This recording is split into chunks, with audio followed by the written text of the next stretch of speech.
नमस्कार, जैसे कि आप देख रहे हैं राष्ट्रीय जय यीशु मानव सेवा। साथ ही साथ आपको मैं आज शराब पीने वाले व्यक्तियों के बारे में बताऊंगा, उनकी हालत और उनके लक्षण कैसे होते हैं। आज हम वचन के द्वारा भी बातचीत करेंगे, जैसे कि वचन में क्या लिखा है, बाइबल के अंदर क्या लिखा है पियक्कड़ यानी कि शराब नशा करने वाले लोगों के बारे में। तो याद रखना मेरे तमाम भाइयों बहनों, आज मैं आपको बताने जा रहा हूं नशा करने वाले व्यक्तियों के बारे में कुछ खुलासे। उस व्यक्ति को क्या कहा गया है कि मूर्ख के जगह उसे गिना गया है। उसके अंदर ना ही तो कोई बुद्धि और ना ही कोई समझदारी है। इन व्यक्तियों को समझाने के लिए समझदार बनना जरूरी है। हालांकि आप सभी को मैं कुछ बातें मद्देनजर रखूंगा, साथ ही साथ बाइबल से भी कुछ वचन आपके सामने रखूंगा और आपको ध्यानपूर्वक आगे की ओर बढ़ते चले जाना चाहिए। बाइबल में शराब पीने और नशे के संबंध में मुख्य बातें हैं। नशे में धूत होना यानी कि ज्यादातर नशे में आ जाना, यानी कि होश होना यानी कि बेहोश होना, ज्यादा क्या बोलना चाहिए कि नशा में गिर जाना, लथपथ हो जाना, ये बहुत ही गलत बात है। और ये क्या बोलना चाहिए कि नशा करना एक गुनाह भी दर्शाता है। ना ही तो उसे सरकार मान्यता है और ना ही कोई ईश्वर उसे मानता है। हालांकि वो पाप की गिनती में चला जाता है वो व्यक्ति।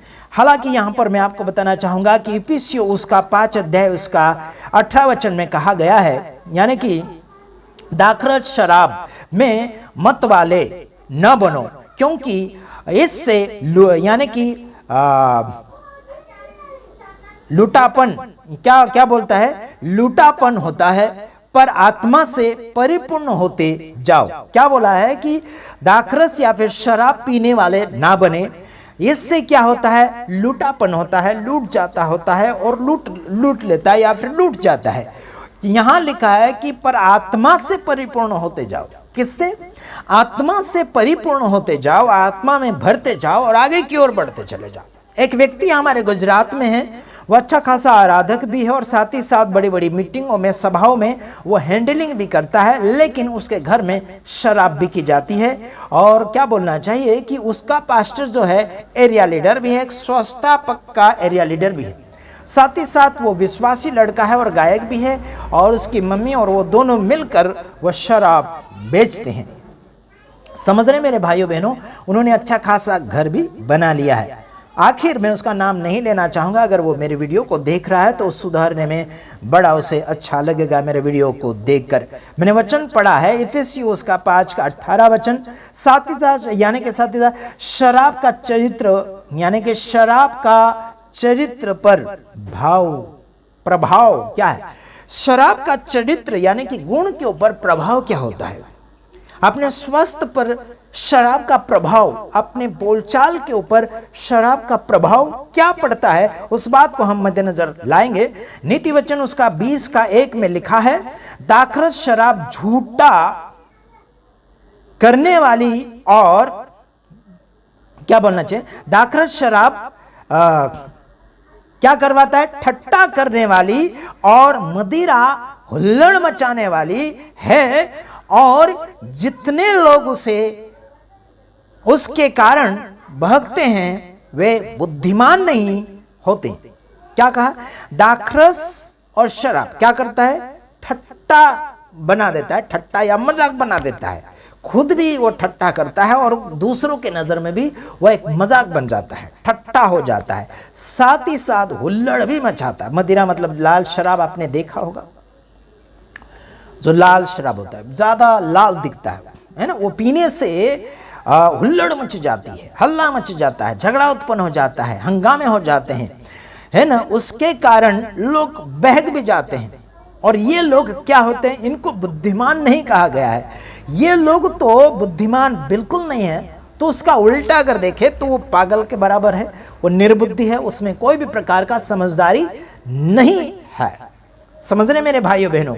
तो आपको और कुछ बातें मैं फरमाना चाहूंगा, तो शराबियों से सावधान रहिए। ऐसी चीजों को इस्तेमाल करने से ना ही तो कोई फायदा है और ना ही कोई आदर सम्मान है। हो सकता है कि आपने अगर किसी को पिला दिया, कुछ समय तक वो आपका आदर सम्मान कर सकता है, लेकिन आगे की ओर जाते हुए उसका लिवर का नुकसान ही हो सकता है या फिर किडनी का नुकसान ही हो सकता है। स्वास्थ्य के लिए हानिकारक है। उन शराब के बोतलों के ऊपर वहां पर लिखा हुआ रहता है। आगे मैं आपको बताना चाहूंगा, शराबियों का भविष्य बाइबल यह यानी कि यह चेतावनी देती है कि जो लोग नशे के लती होते हैं या नशे में डूबे रहते हैं, वे परमेश्वर के राज्य के वारिस नहीं होंगे। सीधा और सिंपल बात। जो नशे के बोलना चाहिए, उनको लत लगी है, उनको तलब लगी हुई है ना, तो ऐसे लोग जो है उनमें जो डूबे हुए रहते हैं, उनमें ही रहते हैं धुन में, तो ऐसे लोग परमेश्वर के राज्य के वारिस नहीं होंगे। बेचने वाले भी नहीं और खरीदने वाले भी नहीं होंगे। समझ रहे कि नहीं समझ रहे? और आपको वचन बता देता हूं, पहला कुरिन्थियों उसका 6 अध्याय उसका 9 वचन से लेकर 10 वचन तक आपको देखना होगा।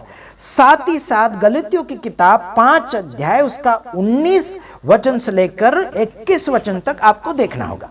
तो नस्ली और दारूड़े व्यक्तियों के बारे में, जो उससे रिश्ता रखते हैं, उसको चाहने वाले लोग हैं, उनके विषय में हम बात कर रहे हैं, है ना। बेचकर कमाने वाले, साथ साथ पीकर बर्बाद होने वाले, इन दोनों लोगों के विषय में बातचीत हम कर रहे हैं। उनको सुधर लेना चाहिए।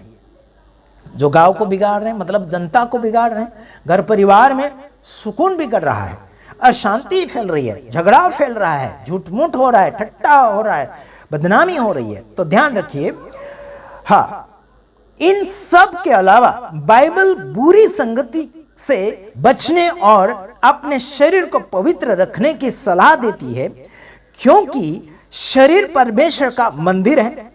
यदि आप नशा छोड़ने के आध्यात्मिक तरीकों या बाइबल की शिक्षाओं के बारे में अधिक जानकारी पढ़ना चाहते हैं, तो हमसे संपर्क कीजिए ताकि हम और आपको सलाह दें। Praise the Lord. प्रभु की स्तुति और महिमा आप सबके साथ बनी रहे। अधिक जानकारी के लिए आप हमें कॉल करें या फिर मैसेज करें व्हाट्सएप के ऊपर। धन्यवाद। प्रभु की दया आप सबके साथ हो।